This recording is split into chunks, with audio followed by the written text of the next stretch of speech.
Bonjour à tous et surtout bonjour à toi. Toi qui derrière ton écran a pris cette décision de commencer ce premier petit pas vers le mieux-être. Qui a commencé à prendre un petit peu de temps pour lui, pour elle, pour aller mieux, pour se sentir mieux. Alors bonjour à toi. Et aujourd'hui, je viens te parler de gratitude. Alors est-ce que tu sais ce que c'est que la gratitude? Au cas où tu ne le sais pas, voici ce que moi je mets derrière la gratitude.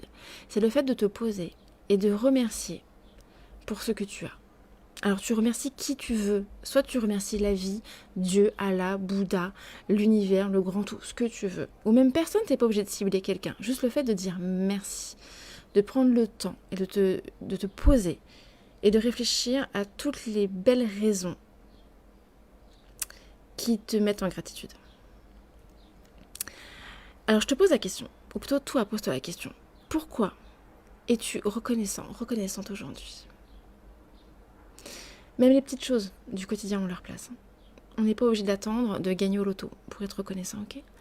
Une place de parking, une place assise dans le bus, un employeur qui, pour une fois, va te regarder droit dans les yeux, qui, quand il va te dire bonjour, peut-être même te serrer la main au lieu de t'ignorer. Un échange sympa avec ta boulangère quand tu as été chercher ta baguette de pain ce matin. Un je t'aime de ton enfant avant qu'il parte à l'école. Ça peut vraiment être plein de choses. Tu peux aussi remercier et te sentir en gratitude pour être en bonne santé. Ou alors pour bien supporter un traitement. Tu peux être en gratitude pour avoir un toit au-dessus de ta tête, pour avoir un frigo rempli. On a toujours de quoi être en gratitude. Être en gratitude, en quoi c'est important? Et qu'est-ce que ça apporte au quotidien? Alors, quand tu commences à lancer cette réflexion, il se passe un truc dans ton cerveau. Tu enclenches, tu actives des neurotransmetteurs qui eux-mêmes vont déclencher deux hormones, la dopamine et la sérotonine. Alors, hormis être des mots hyper compliqués, qu'est-ce que c'est? La dopamine, c'est l'hormone du plaisir immédiat. La sérotonine, ça va être une hormone du bonheur, mais plus stabilisatrice de ton humeur dans le temps.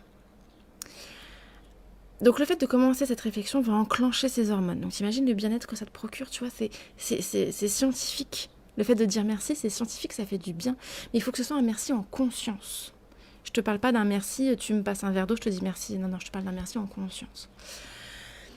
Ensuite, ça va t'apporter quoi d'autre? Ça va améliorer ta qualité de vie, ça va améliorer la qualité de tes relations. Pourquoi? Parce que ce sur quoi on met le focus grandit. On a dans le cerveau aussi un autre truc avec un nom un peu tordu, le système d'activation réticulaire. Je te fais grâce de où ça se trouve et à quoi ça sert. Mais en deux mots, c'est une partie de ton cerveau qui va repérer ce qui est important pour toi et qui va faire en sorte de te le ramener tout le temps devant toi. Ok?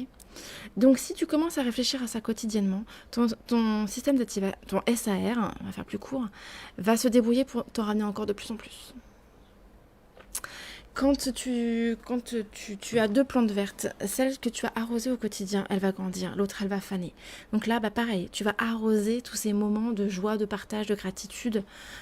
Donc ça va grandir, ça va prendre de l'ampleur. Et puis, ça va te permettre, quand tu auras passé une journée de brin, de te dire que y a quand même eu des petits moments sympas. Je me souviens quand à l'époque je travaillais sur Paris, donc j'habitais dans les Hauts-de-France, je prenais le train tous les jours. Et même quand j'avais une journée galère, compliquée, et je me souvenais, j'avais pris le temps de noter que j'avais par exemple eu une place assise dans mon train. Et encore plus chouette, une place assise sans chewing-gum collé dessus. Tu vois un peu l'idée? Et puis, le fait de prendre le temps de réfléchir à la qualité de tes relations, aux qualités des gens qui t'entourent, à la chance que tu as d'avoir cette meilleure amie, ce meilleur ami, ça va encore augmenter cette harmonie entre vous. Parce que ça va prendre de l'ampleur pour toi. Tu vas vraiment te rendre compte, tu vas vraiment avoir conscience de la chance que tu as d'avoir cette personne dans ta vie. Et là, tu entres dans ce qu'on appelle la boucle vertueuse. Et la boucle vertueuse, quand elle est lancée, elle a de l'élan. Donc après, tu viens nourrir et ça tourne tout seul. Autre chose, il y a possibilité, alors là, je reprends les termes de David Lefrançois, il y a possibilité d'augmenter, d'amplifier encore cette dopamine et cette sérotonine. Alors comment?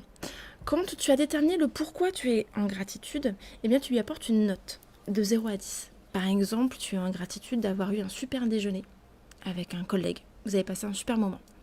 Ok, tu es en gratitude à combien sur une échelle de 0 à 10? Et le fait de vraiment aller encore plus réfléchir sur ces deux éléments, tu vas augmenter cette production de sérotonine et de dopamine de plus ou moins 27%. C'est quand même énorme. Alors voilà ce que je voulais te partager aujourd'hui. Vraiment, prends le temps. Donc là, moi aujourd'hui, je t'ai permis de découvrir et de t'expliquer les bienfaits de la gratitude. Maintenant, à toi d'installer ça dans ton quotidien. À toi d'ancrer, de maîtriser. Et ça, il n'y a que toi qui peux le faire. Je ne peux pas le faire à ta place. Donc vraiment, prends cette responsabilité et vois à quel moment de la journée tu vas poser ça. Ça peut être en rentrant le soir dans ta voiture, dans ton train. Ça peut être au moment où tu prends ta douche. Ça peut être au moment où tu vas te coucher juste avant de t'endormir. Ou alors peut-être que tu as un rituel de tenir un journal de gratitude ou un journal tout court. Et vraiment, tu notes ces moments dedans. Vraiment, c'est à toi. C'est à toi d'aller installer ça. Et plus tu vas le mettre dans ton quotidien, plus il y aura des effets bénéfiques. Alors là, j'espère que cette vidéo t'a plu. N'hésite pas à échanger, à mettre un petit commentaire. Ça peut aider. Dis-toi que le témoignage que tu vas apporter va peut-être permettre, tes mots vont peut-être permettre à une autre personne de se reconnaître dans ce que tu vas dire. Et hop, une autre boucle vertueuse sera lancée. Donc vraiment, n'hésite pas à partager. Et si ça te plaît, tu peux aussi t'abonner, tu peux liker. Voilà, faire tout ce qu'il faut pour pouvoir me suivre sur les réseaux sociaux. Mais écoute, en attendant, je t'embrasse. Et puis, prends soin de toi. Bye.